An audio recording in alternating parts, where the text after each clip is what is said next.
an orb attached to them. So he names the girl Oro, and the boy Argent, revealing that he named them after the color of their orbs. The next day, Rue leaves the cave alone, as he searches for a powerful monster. He sees a giant deer, calling it the White Stag, and he thinks it's a boss, thinking he may not be able to defeat it even if he goes all out. He decides to fight it anyway, but it removes its antlers, and it quickly runs away. He thinks about eating the antlers, but he thinks about his babies, and he decides to save it for them. He continues walking around, and he sees a group of adventurers as they fight against a group of monsters. Rue sees the leader, calling him Baylor, and the adventurers are able to defeat his minions. But Baylor attacks them with an energy blast, and Rue realizes they're struggling, but he acknowledges their skills. The leader continues to fight, and Baylor prepares to unleash his ultimate skill, but he suddenly gets hit by magical arrows, which instantly tear him into pieces.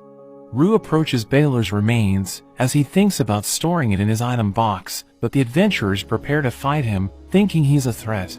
But their leader emits a magnificent aura, and Rue takes interest in him, so he decides to spare him, telling him he can have his potions in exchange for Baylor's remains.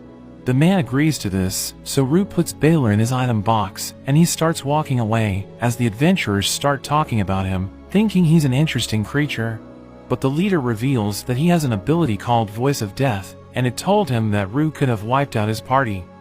Rue eats Baylor, and he returns to the cave, where his family welcomes him back.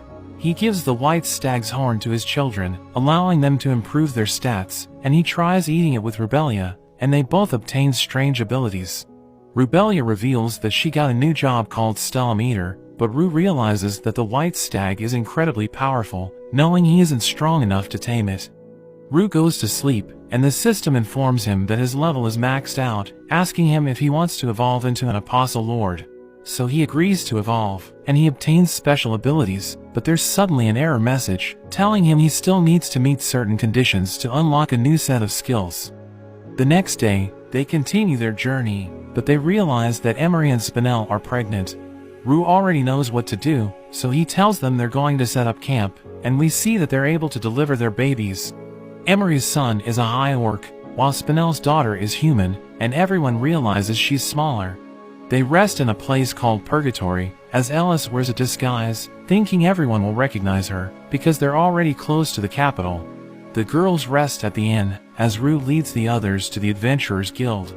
Rubelia realizes there's a training room, and a group of adventurers challenge Rue to a fight, but he tells them to fight the others instead. So they start pounding each other, and the adventurers end up losing, but Rue